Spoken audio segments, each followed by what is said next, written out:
सभी लोग अपने अपने स्थान पर बैठ जाएं।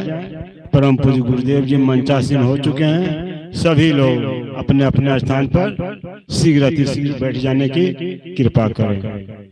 बोलिए सद्गुरुदेव की जय।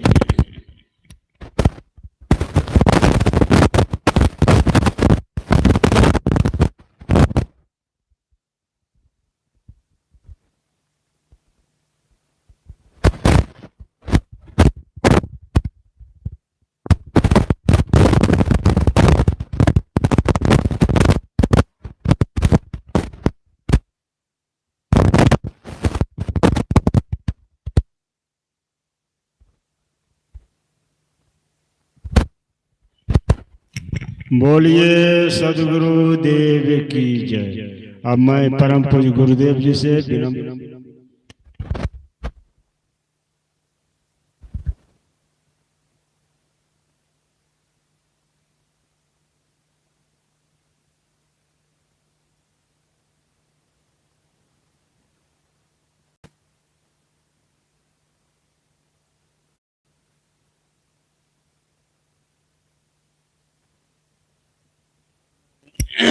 अब मैं प्रोफेसर साहब जी जो जालंधर से आए हैं, मैं उनसे निवेदन करता हूं कि आप अपने दो शब्द रखने का कृपा करें। बोलिए सद्गुरुदेव की जय।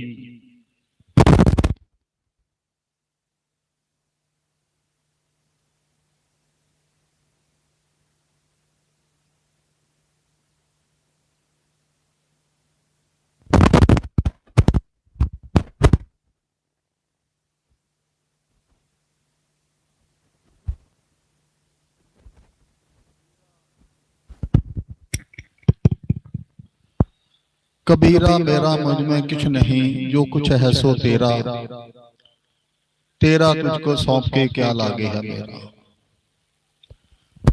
सतगुरु कबीर महाराज जी की हजूरी में बैठी साध संगत जियो, आज हम होशियारपुर की धरती पर पहुंचे हैं और यहाँ पर स्वामी रणजीत जी महाराज, उनके सत्संग का जब पता चला तो हमसे रहा नहीं गया। हम चाहते थे कि आज उनके दर्शन भी करेंगे और उनके जो अनमोल वचन हैं, उनकी सत्संग है, उसको भी सुनेंगे। तो आके मन प्रसन्न हो गया, क्योंकि 12 अक्टूबर को भी हमने जालंधर में ऐसा ही एक समागम सतगुरु कबीर महाराज जी के बारे में रखा था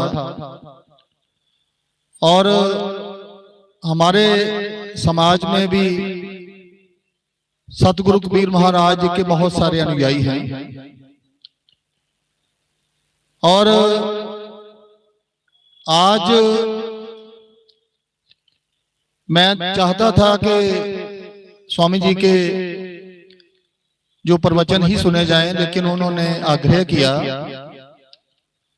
कि थोड़े शब्द आप जरूर बोलें। तो मैं अपने समाज को यही बात कहना चाहता हूं कि हमें सतगुरु कबीर महाराज जी की वाणी को जानना चाहिए, समझना चाहिए, अपनाना चाहिए। अगर मध्य युग में सतगुरु कबीर महाराज जी इस संसार में ना आते तो शायद आज हमारी आवाज बुलंद ना होती। जब उससे पहले जो भी हमारे समाज की दशा थी वो हम भली भांति जानते हैं और हमारे लिए स्वामी रणजीत जी जैसे जो महाज्ञानी लोग हैं, जो पूरे देश में हर इलाके में घूमकर पूरे देश के हर प्रांत में जाते हैं, हर जिले में जाते हैं और सतगुरु कबीर महाराज जी की वाणी को इन बिन अपने समाज में लाने की कोशिश करते हैं। तो मैं समुचे कबीरपंथी समाज की तरफ से मैं उनका बहुत अभिवादन करता हूं और धन्यवाद भी करता हूं कि आप ऐसे ही कारवां लेके चलते चलो। और हमारे समाज में सतगुरु कबीर महाराज जी की जो सामाजिक परिवर्तन की लहर थी उसको आगे ले जाने में हम आपका साथ हैं और जहां जहां भी आपकी सत्संग होती है हम कोशिश करते हैं कि अपने समाज को उसके बारे में जानकारी दें। इसलिए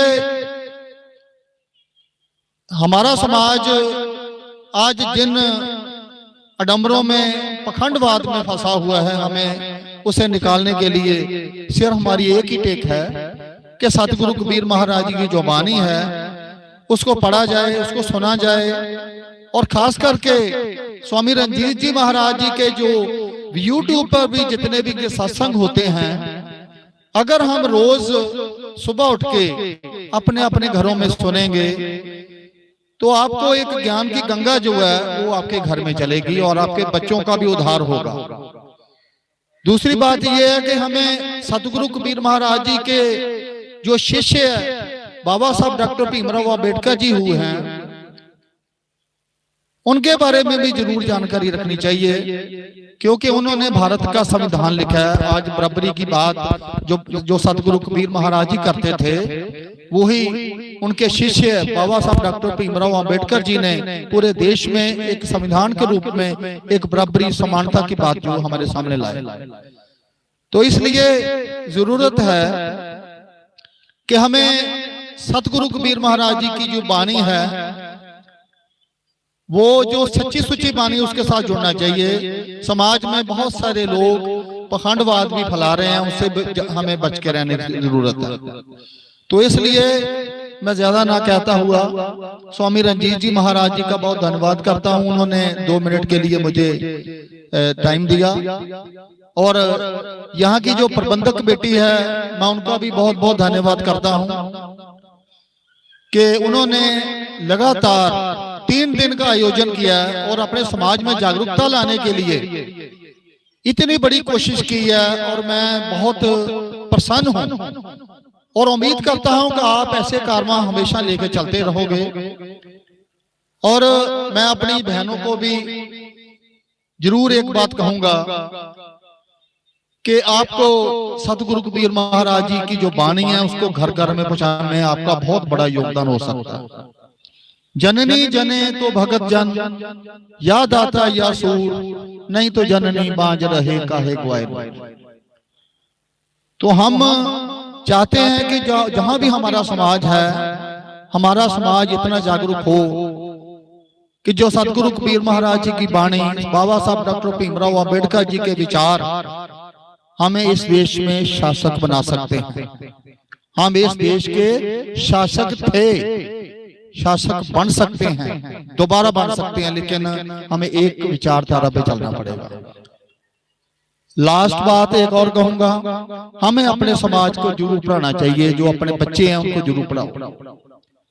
आधी रोटी खा लेना लेकिन अपने बच्चों को जरूर पढ़ाना। अगर हम अपने बच्चों को पढ़ाएंगे तो उससे हमारा समाज शिक्षित होगा, जागरूक होगा और आने वाले समय में हमारा समाज आर्थिक रूप पर भी उज्जवल हो जाएगा और भी ज्यादा उनको जो समाज में जो चेतना है और भी बढ़ेगी।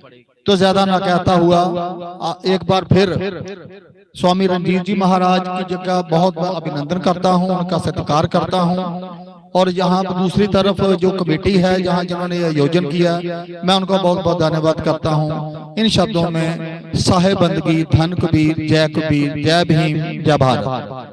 Thank you.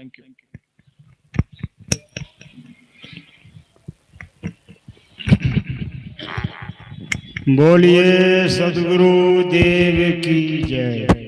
बहुत अच्छा प्रोफेसर साहब का विचार हम लोग को बहुत बढ़िया लगा। अब मैं परम पूज्य गुरुदेव जी से विनम्र प्रार्थना करता हूं कि आप अपने गहन गंभीर विचारों से हम सबों को आप्लावित करने की कृपा करें। बोलिए सदगुरु देव की जय। वंदनीय संत समाज, सत्संग प्रेमी सज्जनों, ममतामयी माताओं,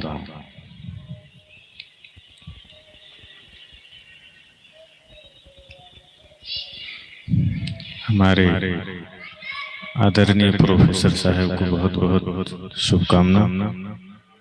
एक बहुत बड़ा संकल्प और लक्ष्य लेकर समाज में कार्य कर रहे हैं। सदगुरु कबीर की वाणियों को जन जन तक पहुंचाने का, सदगुरु कबीर साहब के मानवतावादी वचन, सदगुरु कबीर के कल्याणकारी विचार कैसे उन तमाम लोगों तक पहुंचे जो आज भी मुख्य धारा से दूर हैं, जो जिन्हें इंसान नहीं समझा गया, जो आज भी शक्ल से इंसान हैं पर जिनकी चेतना अभी भी इंसान वाली नहीं जगी है।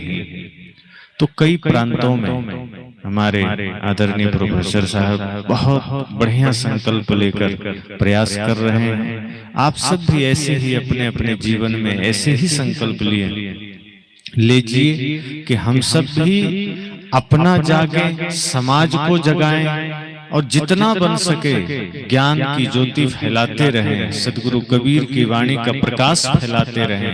यही जीवन की उपलब्धि होगी। सदगुरु कबीर साहब का एक दोहा है, जाका गुरु है आंधरा, चेला खरा निरंतर, अंधे अंधा ठेलिया दोनों कूप पड़ंत। सदगुरु कबीर कहते हैं कि जिसका गुरु ही अंधा हो